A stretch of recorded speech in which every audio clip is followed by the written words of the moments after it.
Recently আরোহীর বাবার gall bladder stone surgery হয়েছে, তো সেই জন্য আবার ওরা ফলও নিয়ে এসছে। কত বড় কর্তব্য। তোর একটা ভিডিও করি দে।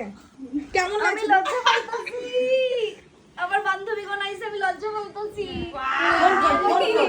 এই আমাদের বান্ধবী এনে তোর ফোন কি ম্যাচিং হয়ে গেছে দেখ আমার জামা কালার। তোমার ফোনটা দাও, তোমার ফোন দিয়ে আমি ভিডিও। এমআই কি ও ওই তো ওটা। ওকে দেব না, কি অসভ্য। সবার লাস্ট অনেকটা দিয়ে দিয়েছে, অনেকটা দিয়ে। টানটান, আমার কেক ইজ হাজির। তিন তিন তিন তিন তিন তিন। একটা ছবি তুলে না একটা। আসো ছবি তুল। আসো, সবাইকে নিয়ে আসো। এই মহিলাটার জামাটা কি সুন্দর। এটা তো উল্টো হয়ে গেল। ছবি তুলবে কি বাজে। একটা ছবিটা তোল। হ্যাঁ উল্টো। আরে না, নেহা লেখা আছে না। না না না ফটো তুলবো না। আরে ভুল করলি বলো। বল নেহা লেখা না। এটা কি বলছি মনে নাই। আছে ছবি তো এই আমার মেয়ে ভিডিও করে দেয়। Happy birthday. হ্যালো। আরে দেখো আমরা ভিডিওটা কই দাও কেক কাটার। এটা অন করবা হ্যাঁ? যখন বলবো।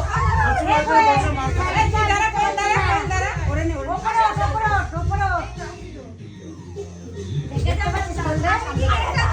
সবাইকে আসতে না কিন্তু কাছে যাও। হ্যাঁ এই তো আমি কি একটা কাটবো কাটা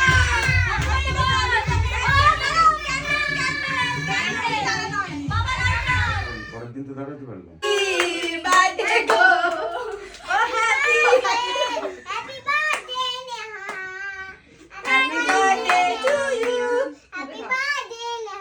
না ও নেহার মেয়ে কেকটা খাও দেখা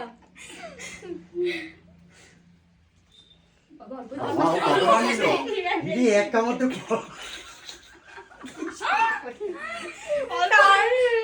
কি সত্য বল আমার কেউ কেক খাওয়ালো না গাইস দেখো তোমরা কা ভাই তুই কা এনে কা বাবা আরে খা বেশি কথা বলবি না 19 আগস্ট আমার বার্থডে ছিল। তোমরা অনেকেই আমাকে উইশ করেছো, তাদেরকে অসংখ্য ধন্যবাদ। আর আমার বার্থডে দিন এরা আসতে পারেনি, ওদের কিছু পার্সোনাল কাজ ছিল বলে, আর অনেক রাত হয়ে গেছিলো, সেই জন্য ওরা নেক্সট ডে মর্নিংয়ে এসে কিন্তু আমাকে পুরো সারপ্রাইজড করে দিয়েছে। আমার কাছে এটা পুরো আনএক্সপেক্টেড ছিল, আমি ভাবতেই পারিনি। আর এখানে ওদেরকে আর ধন্যবাদ বলে কি ছোট করব বলো। আমাদের বন্ধুত্বটা যেন এরকমভাবেই অটুট থাকে, আমরা যেন বুড়ি বয়স অবধি এরকমভাবেই কাটিয়ে যেতে পারি আমাদের স্পেশাল দিনগুলো। তোদেরকে আর ধন্যবাদ বলে ছোট করব না, তোরা সবাই ভালো থাকিস।